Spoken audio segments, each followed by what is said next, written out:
Hi, this is Gayle with BERNINA of Naperville, and welcome to Fat Quarter Club for May of 2025. I really hope you enjoy this cute quilt because it has an extra special message. I love you. And it's written in Morse code. Now, to be honest with you, I really just wanted to show you how to applique a circle with a satin stitch using the circular embroidery attachment. But, the mind wandered. So let's have a look at the free presentation deck that you can get in the description of this video and see what we're making this month. As you can see here, I am using the Bernina 475. This month, it's a perfect little machine for, completing an easy quilt like you're going to see me make. So, what is the inspiration this month? Well, honestly, I really just wanted to show you how you can easily use the Bernina Circular Embroidery Attachment to make 4-inch circles or 3-inch circles or whatever. You just set the radius and go. But when I was thinking about what can I do with circles, I thought of Morse code. And if you're not familiar, Morse code is a telecommunications method which encodes text characters as standardized sequences of two different signal durations called dots and dashes or dits and das, like dit, dit, dit, dot, dot, dot, dit, dit, dit, you know what I mean. Okay, so Morse code is named after Samuel Morse, and he was one of the early or developers of the system adopted for electrical telegraphy. So you can see it right there, and there's a full article if you want to read more at the museumofprinting.org. Another interesting thing about Morse code, I love music and things like that, and Morse code is used in the Capitol Records building. That's that iconic downtown Los Angeles building that has like this really tall spire, and then the floors are made to emulate stacks of records.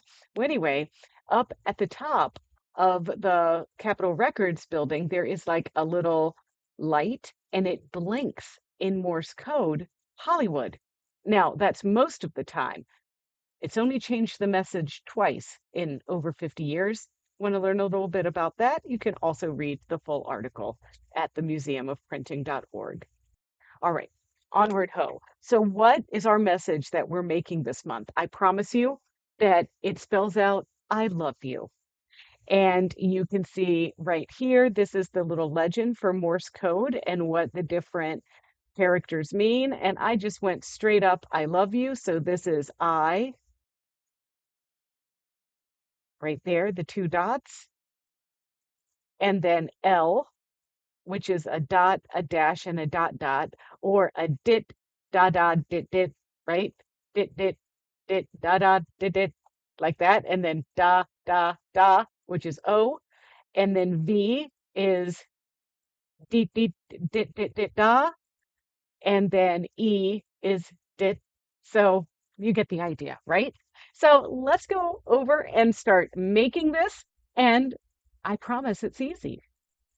So, first of all, let's just start with the fabric. It is a selection of art gallery fabrics from a collection called Upward and Onward. Now, there's no correlation between what these fabrics look like and what we chose this month. It's just that, we don't think that we showed enough love for this fabric when we got it in. So we wanted to make sure that you loved it and saw it as much as we do. Now, normally we offer 6 fat quarters in our club, and that's what we're offering this time. So when you sign up for our Bernina of Naperville Fat Quarter Club, $22.99 gets you 6 fat quarters, right? But what I just envisioned this month, you have to add some extra fabric. I'm sorry to do this to you. We don't do this often, but sometimes, we have you purchase a pattern or something like that. So consider this, that little extra thing that you have to add. So this is 3/4 of a yard of a background. So we've got a quilt that we're making with a dark background. And then each one of these is going to be our little dits or our das. Dit, dit, dat, dat. You know what I'm saying? That, that right there. Pretty simple cutting this month. So I've cut 12 6.5-inch squares of medium tearaway stabilizer. This is what you're going to use if you want to do satin stitching or decorative stitching to applique these circles. I also like a stabilizer because we're going to need something to give this some oomph when we do our circular embroidery attachment part. So make sure you cut these the same size as your 6.5-inch block. So you can see our fat quarters. I cut them into 4 6.5-inch squares and 2 4.5-inch squares. So each one of these have been cut in this manner. This is what we're going to do for our circles, and this is what's going to be for the background. In addition, we are going to need to cut 24 6.5-inch squares of our dark background fabric. Let's get started with preparing our pieces for applique. So this is our 505 spray, and we're going to spray one side of our stabilizer, like so. Then we're going to place a backing piece down. And don't be alarmed. I think my stabilizer wasn't cut as accurate as my actual fabric piece. Then we are going to mark our applique piece, and we're going to find the center. And this was a 4.5-inch square, so 2.25 across and down is going to be the center. And then we're also going to need to mark the center on this background piece. And that would be at 3.25, but the width of my little tracing wheel here is a little wider, so it's more like almost 3.25 here because I gotta make up for the width of this tracing piece, or not tracing piece, this chalk marker.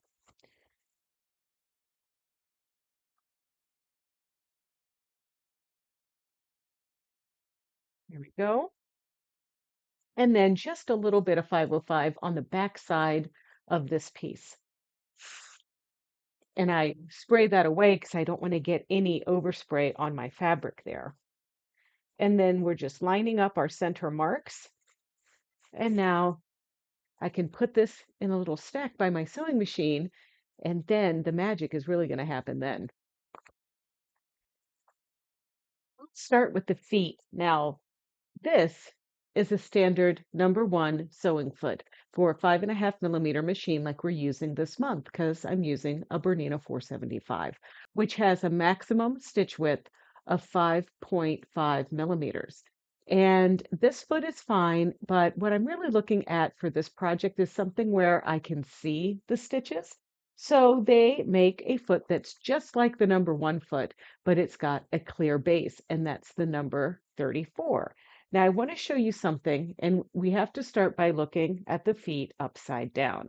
So if we look at this upside down, we can see that this is a reverse pattern foot, and the little markings here, or the little notch that's in there, I'll try to wiggle this around so you can see a little bit, is notched out to go over just kind of standard stitching, like a straight stitch or a little zigzag or something like that.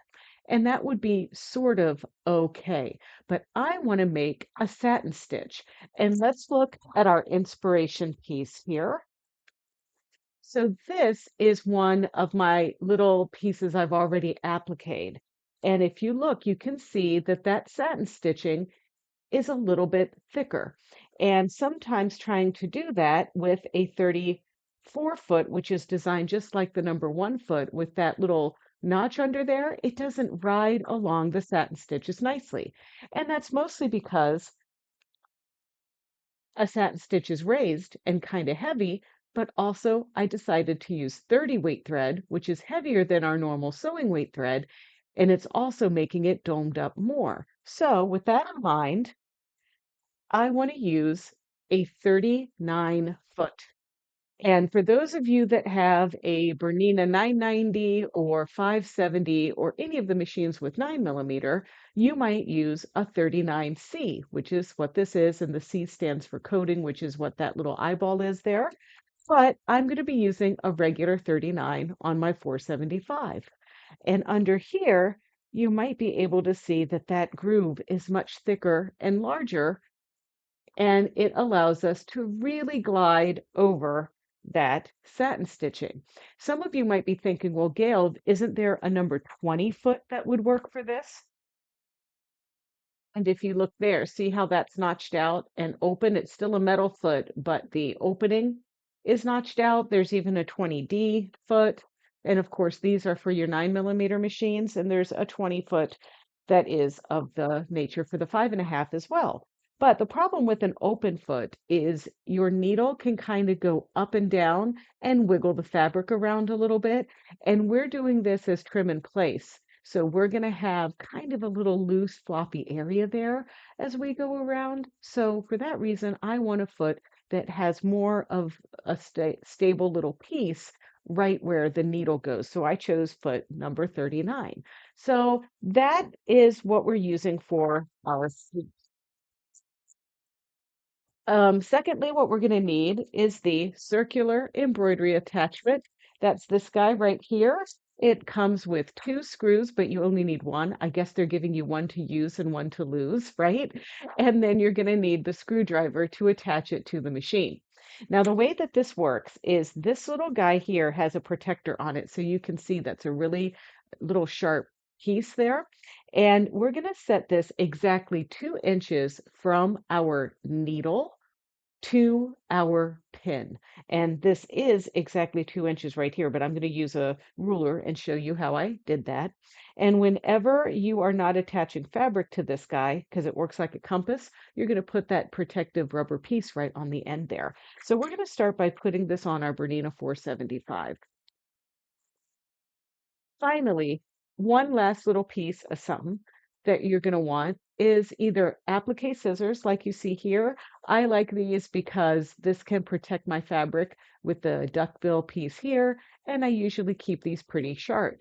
Another option are my favorite Karen K. Buckley scissors, which are these. They have a curved blade, and the serration on the blade really helps hold the fabric in place. So either one of these would be perfect for this project.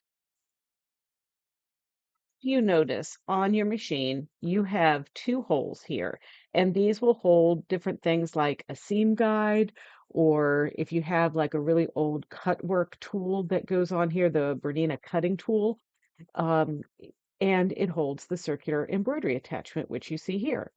And the most common way to put it on would be using this first hole here, like so, because if you use this hole, see how the piece is obstructing the feed dogs there?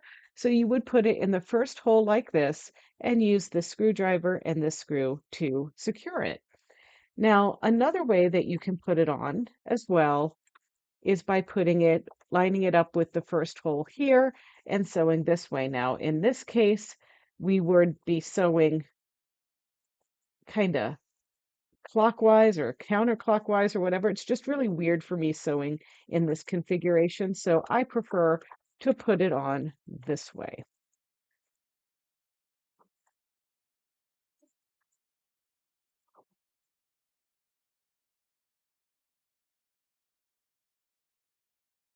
And then we're going to use a ruler, just any ruler will do. And I have this Creative Grids 4-inch or 5-inch square ruler. And you can see that the needle, I have my satin stitch picked here right now because the needle, when it's on the right side of the satin stitch, that's going to be the size of the circle. And so I'm going to line that up right to the edge, and then I'm going to find the notch that best accommodates that needle position. And it is right on the third click from the left here. So once I got that into place, I'm going to put my foot on, I'm going to thread my machine, same thread in top and bottom. And I mentioned the thread that we're using, but I didn't tell you what kind. This is Scan Fill 30 weight organic cotton thread on this wooden spool. I know normally I say don't use wooden spools because it means that the thread is really old, but in this case it's wooden because the thread is organic. And one of the things about this thread, when we put it on the machine, sometimes these spools, because they're wooden, can get little grooves in them there. So I'm going to put this on a special way.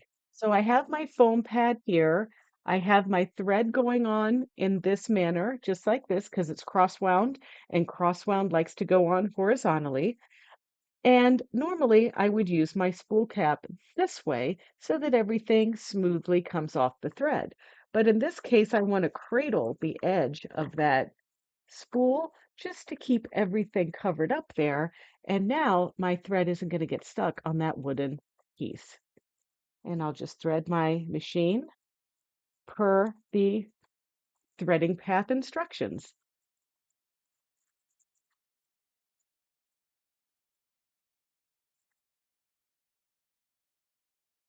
So I'm going to give you some adjustments that you're going to make to your straight stitch and your zigzag stitch. And this was my test piece. Now, I've done this technique a million times, so I just kind of did this test piece to show you when you can make mistakes, right? So what I did with this is I had my needle position too far over to the right, and when I trimmed, I didn't get close enough to the stitching, and then when I stitched my zigzag stitch, it didn't cover the very raw edge of that circle. Also, I don't think that my satin stitch was dense enough because it's kind of see-through. I made some corrections on this one, moved my needle position not all the way to the center, but closer to the center. But I still had a few little areas where there were hairs and whiskers.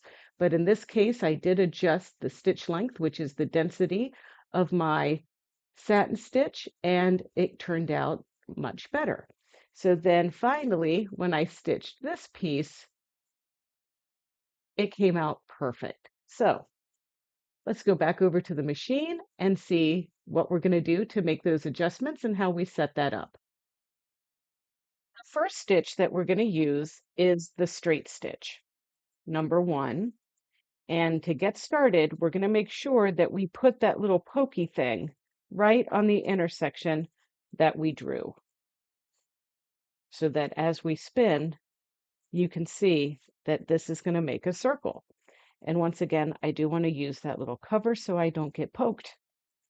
Now, my straight stitch is 2 notches to the right. That would be +2. So you're just going to simply use your needle position to click that over 2 notches to the right of center.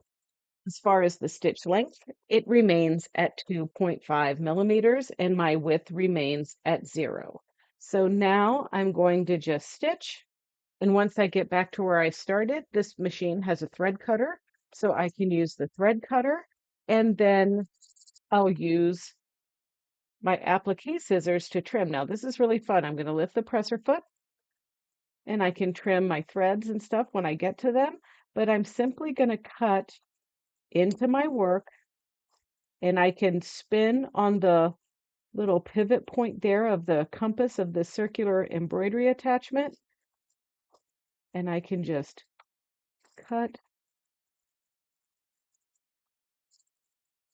And what's nice is I want to get really close, but I don't have to get super duper close because of how I did that testing, to see which was the right needle position to use and all of that good stuff. Okay, so now I've trimmed around. Now I'm going to take my zigzag stitch number 2, and my width is 3.6. I'm fine with that. I'm moving my needle position all the way to the left, which would mean I'm now 5 stitches to the right of center, and I'm adjusting the stitch length to 0.35. That seems to be perfect amount of stitch density for this 30 weight thread. And now all I have to do is another cycle around. So lower that presser foot and go for it. And the really cool thing about doing this is that compass, or our circular embroidery attachment, is keeping everything in a perfect circle.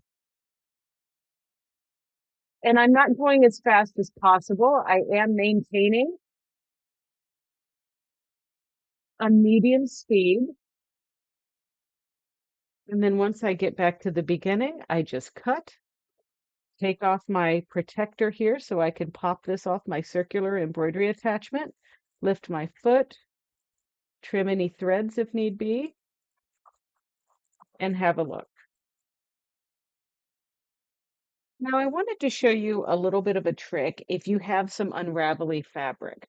So what I'm going to do is I have my stitch at 2 millimeters to the right of the needle, and we're going to go all the way around.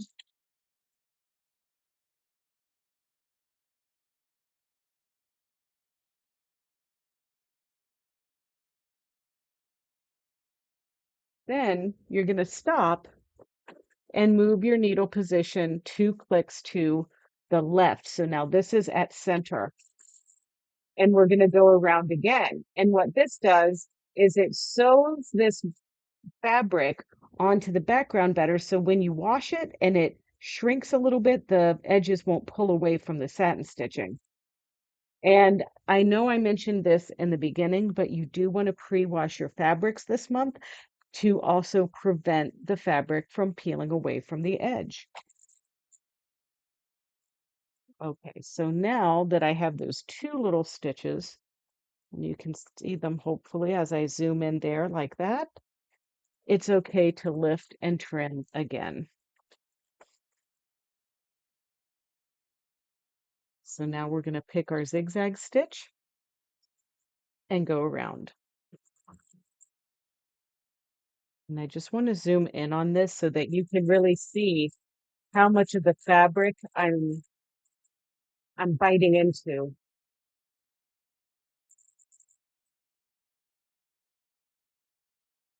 Ta-da! Once you have completed all your satin stitching, you're going to tear into the satin stitching and remove the stabilizer from the back of all of the blocks. And if you have to, you can kind of pull them a little bit or use like your scissors to just get it started there. So you're removing the stabilizer from inside the block as well as outside.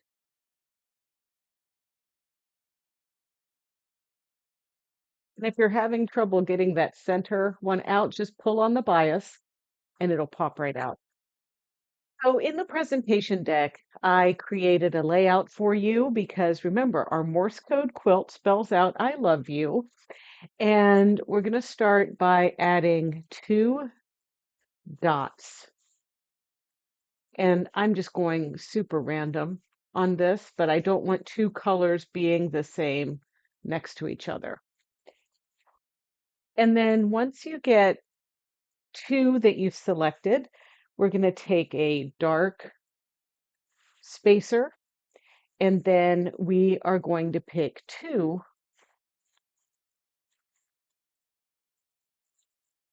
from our 6.5-inch pieces that we cut. And I'm just laying this out right now, but if I decide I want to make some changes, I can do that. So I'm going to lay everything out. I always use my camera to take a picture of my layout that I like. And then that way, when I bring it over to the machine, I have less of an opportunity to screw things up. And so now I need 2 circles again. And of course, I'm trying to spread the love here so that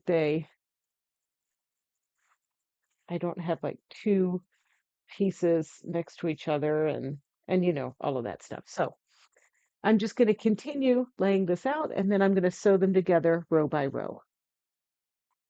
Here you can see the final layout, and I sew 1 row together, then I sew another row together. And the most important thing when I'm sewing my rows is just to use my 1/4-inch foot and maintain my 1/4-inch piece. And I'm a little particular, so I like lay out everything nicely and I'll sew a row and then I press.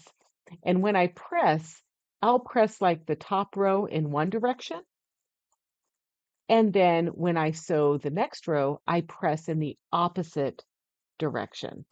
And I do that so that I can make sure that I get all of my blocks lining up perfectly. So there are my rows. They're laid out and they're pressed. And now it's time to sew the rows together. So now I'm lining up a little bit more careful this time because I do have a lot of intersections that we need to match, but maintaining that 1/4-inch seam allowance. And now as I approach one of my intersections, I'll show you. And you can see this one's pressed towards me, the other one's pressed away from me, and that allows them to kind of just snuggle butt there together nicely. Some people don't like snuggle butt, so I'll just say a butt nicely, but you know, it's really snuggle butting. And then that'll keep your patchwork nice and even. And you also might notice that I don't pin at all. Pinning, who needs that, right? I do pin sometimes, but this quilt is a little bit easy enough for me that I don't need to pin, but I don't want to pin shame any of you. If you pin and you feel the need to pin, that's fine. If you don't like pins and you want to do fabric clips, that's also fine too. It's whatever tools you need to get the job done. That's just simply put, that's the way it is. And there's going to be so many people in quilting that give you advice, but at the end of the day, it's like my mom said, you follow your heart and you do what you need to do for you because this hobby is supposed to be fun.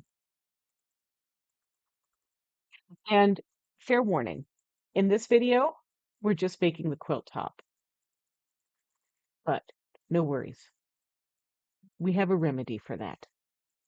Well, I hope you enjoyed that, and I know it's a little anticlimactic just making the quilt top, but we have another video that you can watch, and that is quilting this Morse code quilt from start to finish using our Bernina 475 Quilters Edition that you see behind me. Yep, it's a little small, but that doesn't mean that you can't quilt a quilt. So join us for that, and also join us for other videos on our Bernina of Naperville YouTube channel. We have tons, and it's easy to find. It's simply youtube.com/Bernina of Naperville, and there you can like, comment, and subscribe. And if you're interested in joining our Fat Quarter Club, well, it's easy and it's no commitment. You just hop on over to BERNINAofNaperville.com and find our Fat Quarter Club and purchase for the current month. Then you'll get the 6 fat quarters and you can make the project. And then next month, when you get the invoice, if you're not interested in doing it again, you don't have to pay the invoice. Easy peasy. All right, so thank you so much and happy appliquing.